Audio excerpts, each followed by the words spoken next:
what's up, y'all? This is Roy. It's Colin. So, look, we're gonna do a little something for y'all tonight.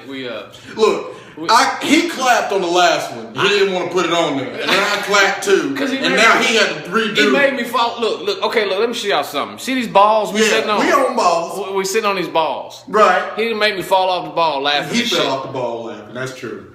So, I done forgot what we talking about, man. Man, vulnerability thing, man. Yeah, we're gonna follow the vulnerability video with a little expansion on it. Just a little bit. We're gonna expand on it. So I'm gonna start it off by saying a little quote from Theodore Roosevelt, and it's just a little excerpt from a speech that he gave. And what he said was, "It's not the critic that counts. It's not the man who points out how the strong man stumbles or where the doer of deeds could have done them better. The credit belongs to the man who is actually in the arena, whose face is marred by dust and sweat and blood, who strives valiantly, who errs, who comes up short again and again, because there can be no effort without error and shortcomings. But who does strive to do the deeds, who knows great enthusiasms, the great devotions, who spends himself in a worthy cause, who at best in the end knows the triumph of high achievement, and who at worst, if he fails, at least fails while daring greatly." Fails while daring greatly. All right? So basically what that says is, if you have a dream, if you have a goal, if you have some sort of creation, especially if you're the first one to do it, prepare to get your fucking ass kicked. Okay?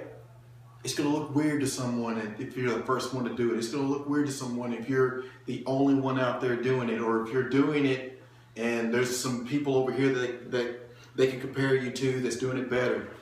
When you're in that arena and you choose to go out there and put yourself out there and be vulnerable, expect to get your ass kicked. Okay? But here's the thing. Here's the cool part. Roy, if someone criticizes you, if you listen to that whole quote, I listen to it all the time. I don't know it verbatim, but every time I hear it, it's so powerful because it's saying everything that you need to achieve, everything that you need to achieve in your life. If you want to go to work and you want to be the best at your job, and you know someone created that job, that dude that created that job that you're in, he had to put himself out there. He had to prepare to get his ass kicked. Loans that fell through, this and that and the other, all kinds of things went wrong for him before it started to thrive, and now it was in the red, now it's in the black, blah, blah, blah. Vulnerability is the only reason the job that you're in exists. The job that you created, if you're an entrepreneur or whatever you're doing out there, you had to be vulnerable. You had to get out there and expose yourself, and you had to get your ass kicked. The stepping stones to the win is you getting your ass kicked over and over and over again. Every time you come in here and you're trying to lose weight or you're trying to just stay fit, you got to get your ass kicked. Every time you're in some sort of confrontation with your kids and they think they know everything and they don't know their asses from a hole in the ground, you're getting your ass kicked. But guess what? You're putting yourself out there and you're giving yourself an opportunity to win and be in the arena and get marred. Now here's the part that's very, very important. If a motherfucker comes up to you talking about this is stupid, this is wrong, this and that and the other, and they're not in the fucking arena with you, what the fuck are you talking for? Yeah. They don't even deserve to say, make an utterance, let alone speak to you about what you're doing wrong. Unless you can meet me with empathy or meet me in the arena. Right. If you're in the arena with me, you can say something stupid. You know what, that was dumb. I'll give you that. But if you are up in the bleachers, if you up in the nosebleeds, you up in a plane about to jump out and with a parachute yelling down what I'm doing wrong, fuck you. Yeah.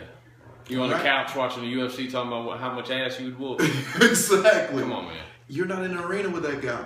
Okay? So when you're out there and someone criticizes you and they're not in the arena with you, just remember, that motherfucker don't know you. He's not in the arena with you. And if they are in the arena with you, you still have the choice to listen or not listen.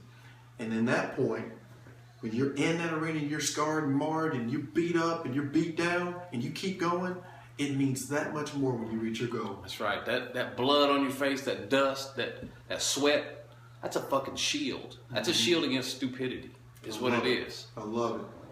So, shame is going to come. Guilt is going to come. There's going to be all these things, all these levels of vulnerability that are going to come. I promise you, if you face it, you'll be so much stronger. Right. Because, not despite of that person that said whatever, but because of them. Yeah, the ass whooping's coming. Thank you for giving me the opportunity to face my vulnerability. You know what? I didn't know I didn't like that. Right, right. But now, motherfucker, shut the fuck up because you ain't even down here with me. I'm waiting for somebody to get in the arena with me, fight with me, and then they can say something. Waiting for somebody to listen to. You know what I mean? Bam! 15! 15.